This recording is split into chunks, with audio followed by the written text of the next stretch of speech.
It was supposed to be just another Daytona finale. It was supposed to be a gridlocked two-lane drag race like we've seen 100 times before. But Ryan Blaney had other plans.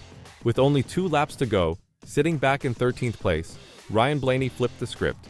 And in doing so, he blew the minds of drivers, teams, and fans across the NASCAR world. He didn't just win the race. He destroyed the competition's plan. He shut down their strategies, crushed their momentum, and walked straight into the playoffs like he owned the place. And now, people are furious. Because in a world where moving up the field at Daytona is nearly impossible, Blaney made it look easy. He didn't have track position. He didn't have clean air. He didn't even have time. But what he did have? A gut feeling. And a partner. As chaos erupted around them, Cole Custer stayed high when everyone else ducked back to the middle, and Blaney went with him. The two of them launched into the far outside lane, ignored by the rest of the field, but building speed like a freight train. With cars packed too wide in front of them, you'd expect that lane to stall. But it didn't. They blew past William Byron and Ross Chastain, then Christopher Bell and Michael McDowell, then Elliott and Buescher, then Larson and Haley. 4 double-wide rows gone in just 40 seconds. Not one driver moved up to block. Not one of them dared. And just like that, Ryan Blaney was in the mix, charging from 13th to 1st in what might be one of the greatest closing laps in modern NASCAR history. But here's where it gets wild. As they came to the white flag, it wasn't just about Blaney anymore. Justin Haley tried to block. Custer darted, Blaney soared, and behind him, Daniel Suarez gave him a monster push. They hit 197 miles per hour going into turn 3.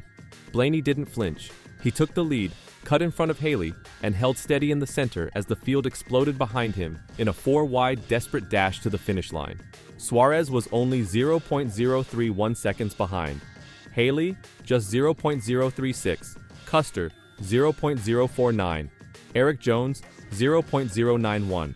That's 5 cars under a tenth of a second from victory.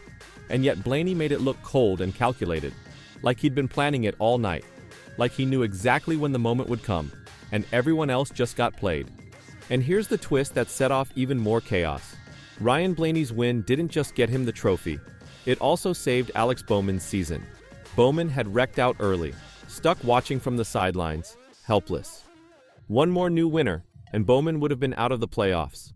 But Blaney, already locked into the postseason, did what nobody else could. He held off a hungry field of playoff hopefuls, locking out every surprise and putting Bowman in with a Hail Mary win. Bowman didn't hide how thankful he was. 7 million beers, he joked after the race. That's what he said he owed Blaney. And Blaney? He laughed it off, answering, "I'll save him some money and take 5 million. But not everyone in the garage was laughing. Because this wasn't just another superspeedway shakeup. This was a full-on shutdown. And some drivers didn't take kindly to being blocked out, literally and figuratively, by a man who already had his golden ticket punched. And the media? They saw something else, something bigger, something almost Earnhardt-ian.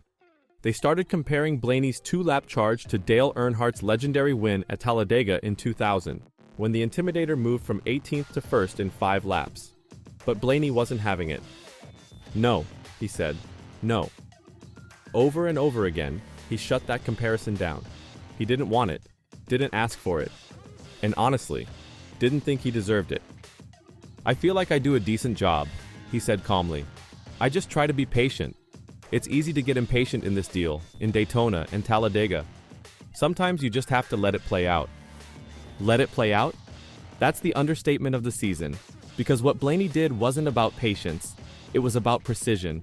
Knowing exactly when to make your move, knowing exactly who to ride with, and shutting down every other driver's playoff hopes with a calm, cool, perfectly timed run straight through the chaos.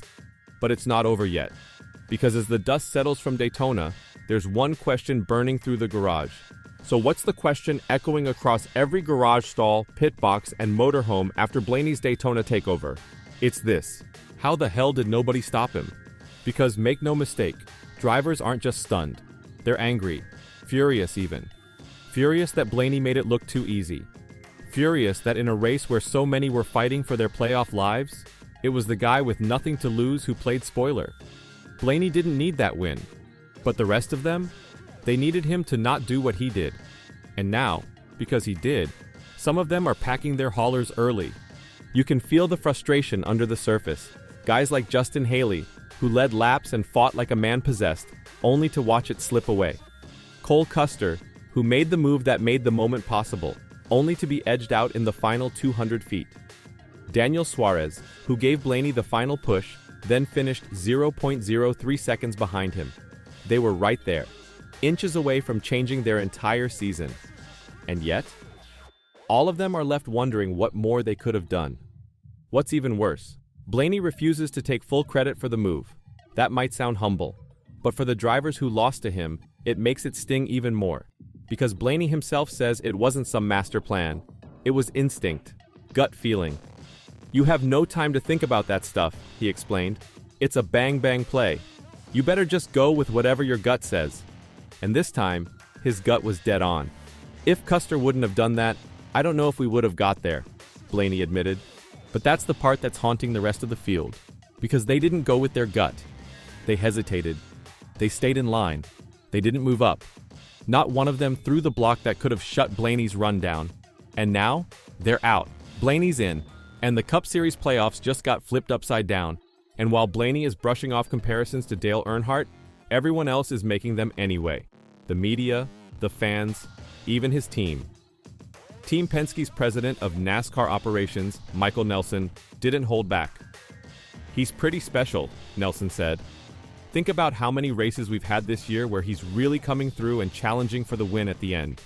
And he's right. Darlington, Nashville, Talladega, Daytona.